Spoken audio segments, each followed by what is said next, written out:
$110 a metric ton, which is still there. Our emissions are still going up. And so what are we accomplishing here? What I really despise right now is that we are not even hesitating to punish farmers. Need to allow consumers to befriend the enemy.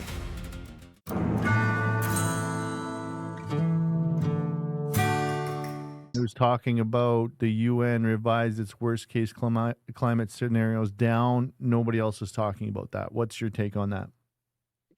Well, it's again, science is not an absolute. I must say that I was pleased to see the UN at least admit that science is not an absolute, and with more data, we've been accumulating data for barely 150 years to assess climate change. It's not a whole lot. I mean, we have to give ourselves a chance. What I really despise right now is that we are not even hesitating to punish farmers, to punish processors based on the data that we have. And if you want to go after polluters in any other industry, fine. But stakes are pretty darn high when it comes to food. And I've always argued, if you decide to tax people because of their carbon footprint, you got to be darn sure about two things: that your data is correct, and two, that it's actually making a difference. And Prime Minister Carney yesterday just admitted, even though the industrial carbon tax is now at $110 a metric ton, which is still there, our emissions are still going up. And so what are we accomplishing here? So climate change is real. It's been real since forever. Farmers have actually been able to adapt very, very successfully. We need more work, of course, on genetics. With the genetic engineering, we've seen wonders there. With gene editing, it's going to be even better. And carbon sequestration also is another opportunity for our farmers. But I've always believed that we've simplified the issue of carbon pricing and how we can use it well to support our farmers and incentivize farmers instead of punishing them. Incentivize our food industry instead of punishing them. So I think we just looked at the same problem the wrong way. And the Guilbeault of the world is after business. Sylvain Charlebois is arguably one of the worst politician in Canadian history, in recent history, because he was an advocate, he was a militant, and he became a cabinet minister with high responsibilities, remaining a militant, punishing what he doesn't believe in, like a religion. He doesn't believe in business at all.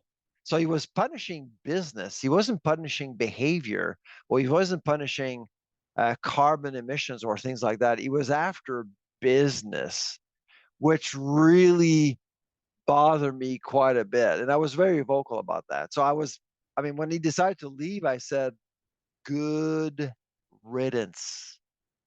You're talking about a man who was arrested after climbing upon the house of Alberta Premier Ralph Klein. Did you know that? I think he was arrested a couple of times. Yeah, absolutely. And by the way, I'm in Quebec right now. He's glorified here. Yeah. Like, how can that be? Anyways, so you were getting into gene editing. You were talking about how it's safe, and the only thing that's standing between farmers and this tech is a public that doesn't understand it yet. Make the case. We need to allow consumers to befriend the enemy. And so we've actually, genetic engineering has actually done wonders for farmers over the last several decades. We've actually made our agriculture more efficient. But what really surprised a lot of people is the reaction to that. And we've seen the Monsanto files. We've seen how we just saw the ruling from the Supreme Court recently about cancer and labeling. And so you can see that some groups, very heavily funded groups, are hoping for more transparency. And I've always said, why don't we get ahead of the curve and be transparent ourselves? because I know that the philosophy here, if there are no risks, why fear? Why install fear? Like why label things? I've always thought about this the opposite way. Put it on the labels, made it mandatory, and get consumers to befriend the technology.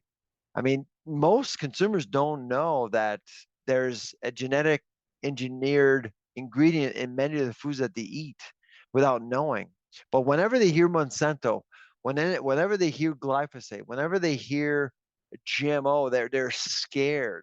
And that's why I think with gene editing, we may repeat the same mistake. We cannot afford not to empower farmers with gene edited crops because it's a beauty. It saves money. You can turn on a dime and provide farmers with new technologies.